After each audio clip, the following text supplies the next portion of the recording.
What's happening, everybody? It's Sean with Reactions to the Classics, and today we're going to have a fun one, a Spoon Top 10, brought to us by a friend, longtime patron of the channel, Mark.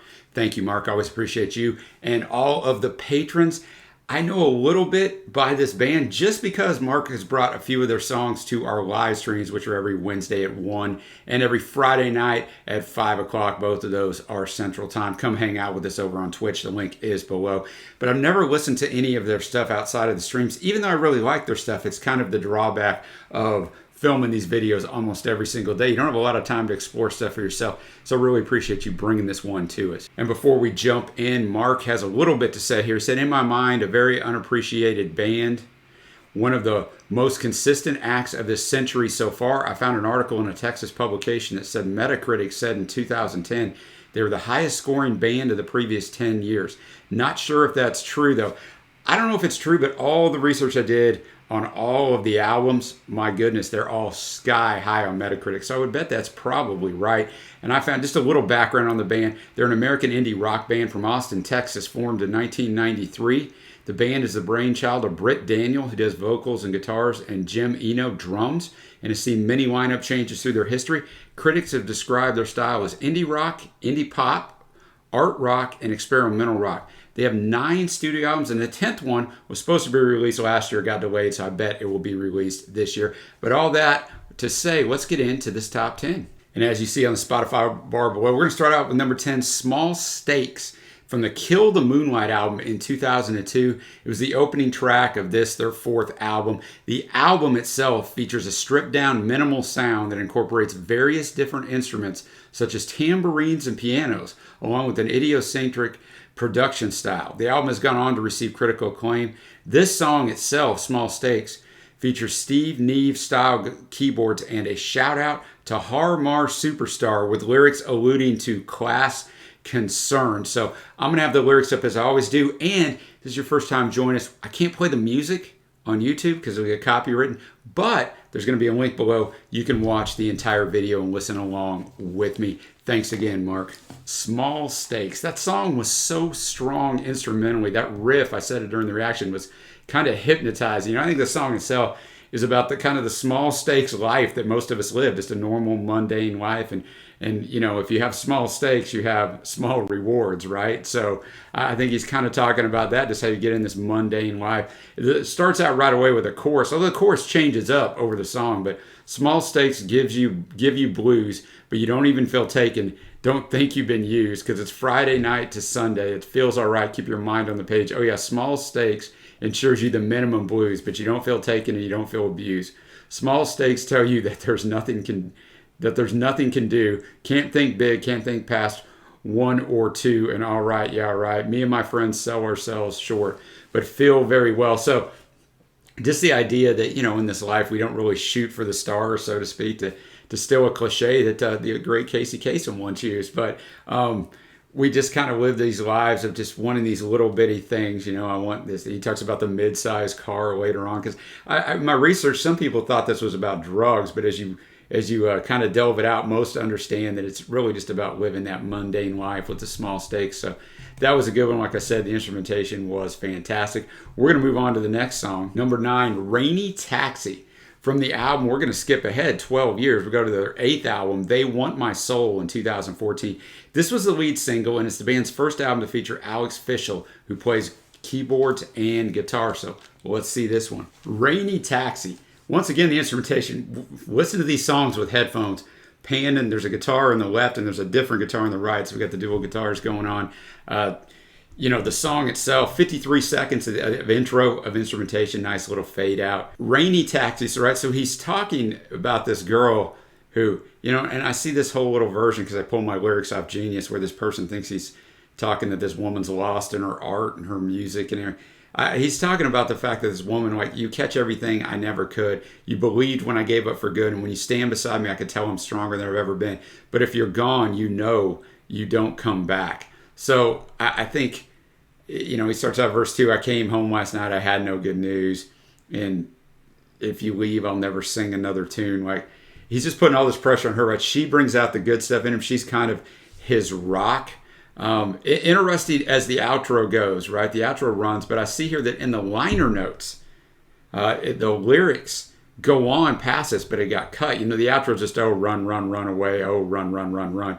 But what was cut out is I Miss Portland, because Britt Daniel, even though he's from Texas, has moved all over and he once lived in Portland. I Miss Portland, the ever-present drugs, the rainy taxis, the tattooed thugs. So that kind of adds a little bit to the rainy taxi. Portland rains a lot. I don't know. Trying to draw a little connection there, but I enjoyed that one. Once again, I think the theme's going to be just fantastic instrumentation. Next up is Hot Thoughts, the title track to their 2017 album, which is the next album. It's their 9th album, the next album after the one that the last track came off of. It's also the first Spoon album since 2002's Kill the Moonlight to not feature multi-instrumentalist Eric Harvey. This one appeared on a ton of top 10 end of the year lists. And Britt, Daniel, the songwriter and lead vocalist, told NME, they asked him a question on Hot Thoughts. They said, sex seems to be a bigger topic than it's ever been on a Spoon record. Would that be right? And Britt said, I think that's fair to say. It was actually my girlfriend who inspired the first lyrics for Hot Thoughts. Last spring, some guy who barely spoke English came up to her in Japan and told her she had beautiful teeth. Her teeth were so white and they shined so bright. I just thought that was a very courageous and original way to hit on my girlfriend. Now I want to know what the first lyrics are. So here we go. Hot Thoughts. The first two songs are different. This one's quite different, right? It sounds just completely different, which I like. You know, I mean, it's still got the standard guitar is fantastic, instrumentation, some keys in here. And his vocal delivery, Britt's vocal delivery is a little different than on the previous two songs. A little more sped up, a little more pause and effect at times as well, so he varies it up. And, you know, it's really just about his girl, man, the hot thoughts in his mind all the time. That verse 2, your teeth shining so white, light up this side street in Shibuya tonight. So talking about that Japanese time together. And, you know, they just let the instrumentation breathe, and it just got, the longer the song went on, the more I liked it. It just became catchier and catchier. So a really good offering. Let's move on to number 7. We have I Turn My Camera On from Gimme Fiction in 2004, which is their 5th album. And spoiler alert, the next song's also off this album. Britt wrote the song after hearing Take Me Out by Franz Ferdinand. He chose to explore their music. This is a crazy story, man. After discovering that his ex-girlfriend was dating their frontman, Alex Kapranos. Enamored by the song, Britt then attempted to write a song with a similar yet distinctive groove to the one that he heard in Take Me Out. The first words Daniel came up with for the song were, I turned my camera on, not knowing what it would mean. He was also influenced by the works of Prince to sing with falsetto vocals on the track. Britt actually told NPR in an interview that the song's about emotional distance, adding that it is centered around, quote, the idea of instead of engaging with the world, you're holding a camera up, which A, puts a camera in front of your face, and B, puts some distance between you and the outside world. And you're sort of documenting the world. He also felt that the line, you made me untouchable for life, and you wasn't polite, called back to people who might have led him down that path, adding, I don't think I'm untouchable, but sometimes I've felt that way. Now, this is 2004, so he had no idea that we were going to live with these things, right? It's probably going to be a little prophetic in that. Definitely a Franz Ferdinand influence here. Really liked it. Once again, quite different. It starts on, I turn my camera on, I cut my fingers on the way I'm slipping away, I turned my feelings off. You made me untouchable for life, and you wasn't polite. It hit me like a tom. You hit me like a tom, on and on. When I turned my feelings on, I turned my feelings on inside. Feel like I'm going to ignite. I saw them stars go off. I saw them stars go off at night. And they're looking all right. Keep on blowing up. Keep on blowing them off. I'm reading you the lyrics because it does have a nice flow to it. But man, Britt sounds so much different on this, right? He's a very talented vocalist. I think if you don't watch it, you can listen to these songs and go, man, the instrumentation and the guitar work in particular is so good. But don't lose out on the fact that, I mean, Britt is very versatile being able to do this. So that is definitely going to be in the running for my favorites. I mean, I like all of these songs. They're all very consistent. Now we're going to move on to number 6. As I mentioned before, also from the Gimme Fiction album, we have My Mathematical Mind. I couldn't find any research on this, so let's check it out. My Mathematical Mind. I mentioned it during the reaction. So it starts out piano and drums. Those piano and drums, and I gotta say this thing is mixed so well because left headphone, you're hearing piano and drums. Right headphone, you're hearing the guitar, especially in the outro. Just fantastic mixing on this.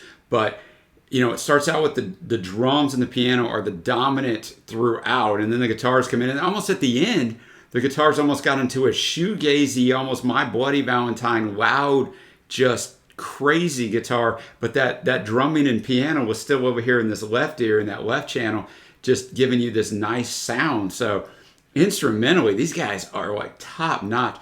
Lyrically, my mathematical mind, I think he's talking to the girl. I think that's what he's talking about. It's a little hard to tell what these lyrics are about, or at least for me on first listen. He's got this mathematical mind, an analytical mind, trying to see what she's trying to do. She's kind of trying to bring along the apocalypse, which he used the apocalyptic language in Rainy Taxi, the second track. So you don't see songwriters use words like that too often. So pretty cool there, but he's kind of just telling her he's going to get himself right and kind of not worry about that. I'm planning for the apocalypse. It's not considered cool. I don't suggest it myself, but no, I won't sweat. I want to change your ways. Said I'm going to get it right one of these days, and I'm looking through you riding the brakes. So he really jumps into that riding the brakes. And in the outro he said, so I'm going to stop riding the brakes. No more riding the brakes. Instead, I'm going to see your stakes. Yeah, I'm going to see your stakes. So maybe seeing maybe she's trying to manipulate him.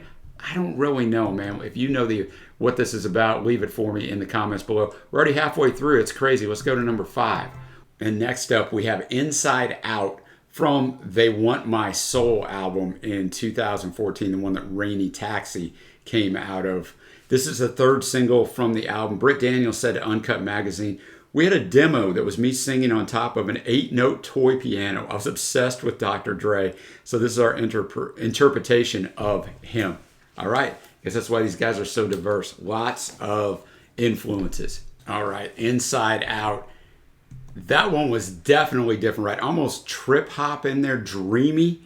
He's talking about, I'll get to it in a minute, but he does a little bit of space illusions here. And I thought Britt's voice was put to the forefront here. The instrumentation was nice, but subtle. And I like that, man. He sounded fantastic. The best he sounded just because he was brought to the forefront. He's basically telling her time's gone, inside out, time gets distorted when there's intense gravity. I don't got time for holy rollers, though they wash my feet, and I won't be their soldier. So I see some people saying, he's speaking out against the Christian church. I mean, I don't know his views. Maybe he is, but I think it's more that he's telling his girl that, look, every rock band has fans that adore them, right? Worship them, groupies, whatever you want to call them. But they don't do it for me, even though they basically worship me. You're who I want. I don't want to be their soldier. And then verse 2, there's intense gravity in you. Yeah, there's intense gravity in you. I'm just your satellite. So the satellite isn't just something up in space. It means you're orbiting something. So he's around her. He's got to be around her. She's got this pull on him. Oh, and I know that time's gone inside out, and now it's only like we told you. Though they may want to wash my feet, they do not make me complete.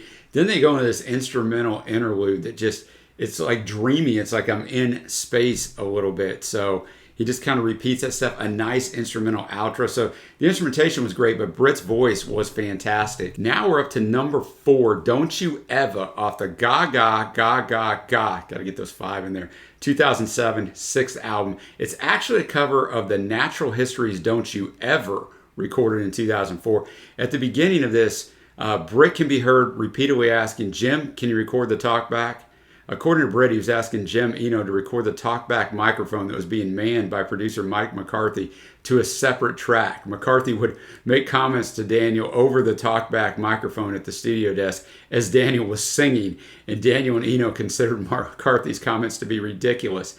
As the intro continued, Daniel began singing along with the guitar line, which can also be heard on the final mix. So, this is off the album, so hopefully we can hear it on this. Don't You Ever, which he's basically telling this girl. I like the start, right? I was talking about with the talkback or with the feedback. It's awesome. They almost mixed it in there and made it really part of the song, not just language at the start. And then verse 1, it's had a different kind of, not funky feel to it, but just a good little just bass in there. This almost had like a funk feel at times. Just really good stuff. Good bass guitar on there. Bet you got it all playing right. Bet you never worry, never even feel a fright. Bet you got it all playing right. Never fit to worry, never even feel a fright. Single sleeps alone, and I know you don't really mind. 5 years by your side, so I know you don't really mind in that chorus. But don't you never be down. I said don't ever because it's going to keep him hanging around. Never be down. I said don't ever, because it's going to keep him hanging around. So he just tells her all these different things. Petals getting picked, love with the love yous and the love you nots, trying to decide on commitment here and just continuing to hammer the don't you ever feel or be down, because it's going to keep him hanging around. You want to hold on to him.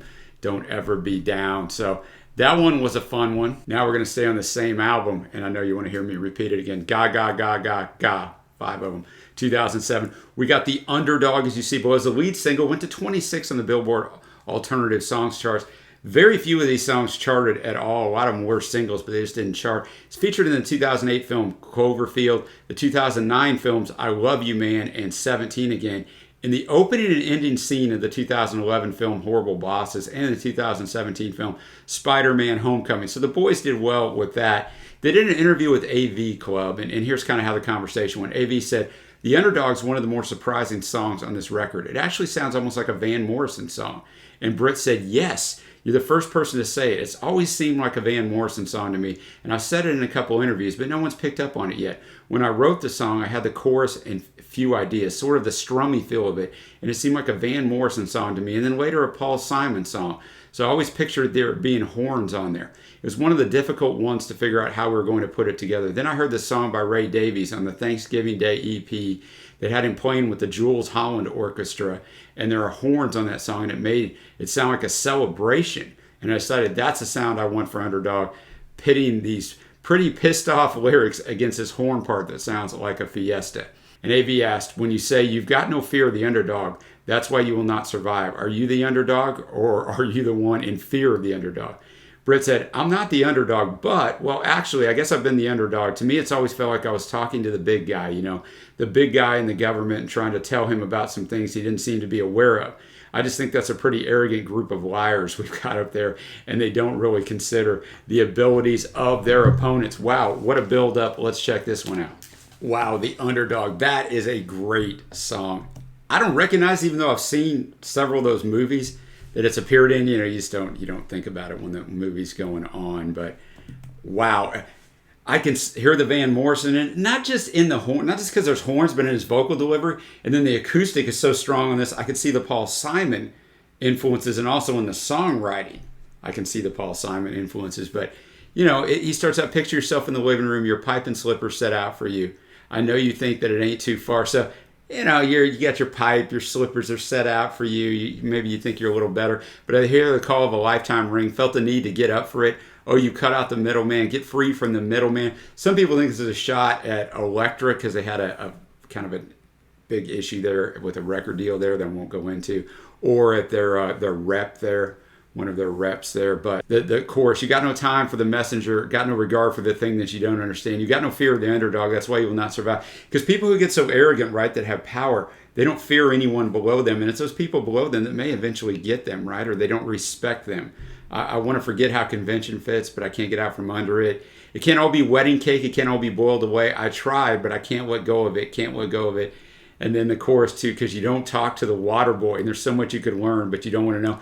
Just because you're in a higher position doesn't mean you couldn't learn from others. I try to learn from others every single day of my life. And then, the instrumentation, like I said, is fantastic, but his vocal delivery for Britt is great. Songwriting's great. It's just a great song. Now we'll move on to song number 2 on the list. I don't know if anything can top the last track, but we'll try it. It's from that Kill the Moonlight from 2002. It's The Way We Get By. The lead single. It's been used in various television shows and is regarded by many as Spoon's magnum opus.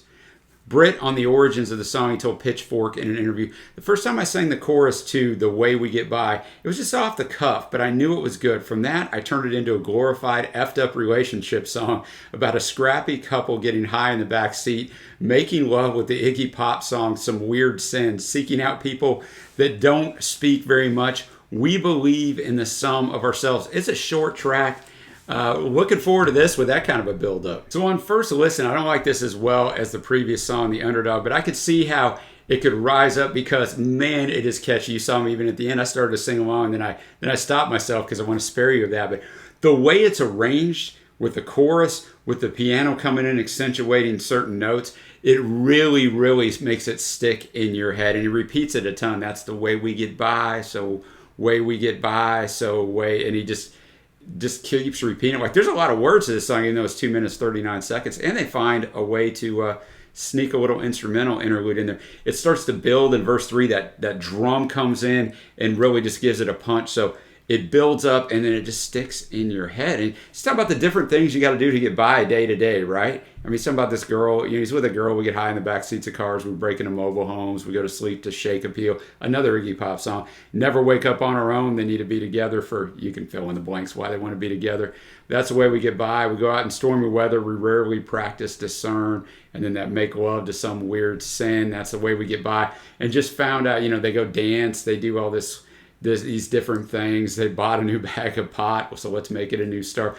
All these things we find in life to get by, right, day to day. If you're whatever you're dealing with in life, maybe you're not dealing with any adversity, but when we find little things to distract ourselves or give us just a little bit of pleasure to get through the day. So I think it's a really good song lyrically, even though there's not a ton of different lyrics. There's a lot of lyrics because they repeat the chorus so much, but I think it's a cool theme to it, and then the instrumentation in Brit sounds fantastic. So here we are. We're up to number 1. What's it going to be? There you go. You got your Cherry Bomb from, going back to that album, Gaga, Gaga, Gaga from 2007. I know you just wanted to hear me say it one time. They said it was a song they, quote, really struggled with. This led them to record it 3 different ways, including a space rock version, which is found on the bonus disc and heard distantly at the end of the album arrangement. So that's what this is. So let's get to number 1 of what has been a fantastic and very consistent list. All right, getting a little bit of that space mix at the end. Wanted to make sure we got to hear that. This song just has, the instrumentation on it just has a feel-good feel to it. I don't know how else to describe it. It's just fantastic with the horns and the keys and everything going on. And Brit just sounds fantastic. It just has a fun feel. Life can be so fair, let it go on and on. I can push for good. You got that cherry bomb, and then the chorus, blow out that cherry bomb for me. We lost it long ago, you and me. A cherry bomb's a small little explosive, so I think maybe she's about to go off on him or, in the relationship maybe. Now, you know your way back from the spirit bar, brush your teeth for bed, blow out that cherry bomb, don't go off on me. It was the longest day I'd ever known. I watched you start that drive alone, so watching her drive off. So there you go again, out in your dressing gown, get yourself to bed, blow out that cherry bomb. And then the outro, it stops for the first line of the outro and you just hear Brit, oh, life could be so fair, let it go on. And then they come back in. I could pay to that hand on your cherry bomb. Oh, life could be so fair, let it go on and on. I could pay to that hand on your cherry bomb. This song was great. Now we'll go to my favorite tracks. I definitely got to go with the Underdog is my favorite. Then I go with You Got Your Cherry Bomb and The Way We Get By. I think Mark got this list right on the top 3. Then, Inside Out is great. Rainy Taxi is great. I liked them all. There wasn't one song on here I did not like. So, there's 3 favorites, 2 honorable mentions of the top 10 list. But, man, I'll tell you what, if you haven't checked them out, go check out Spoon. I need to go check out all of their albums when I have time. Really, really dig their sound. And it's so diverse, man. There's not any one MVP on it, right? The guitars sound fantastic on some, and you're like, yeah, that's going to be it. But then others, you got horns, you got piano, you got drums that are the superstars. And Brit's vocals, so diverse, so varied, right? They don't fit into just one style. And I love that. So thanks, Mark, as always. Always bring fantastic stuff and new stuff for me to discover. Thanks, everybody, for joining me. Until next time, I will see you.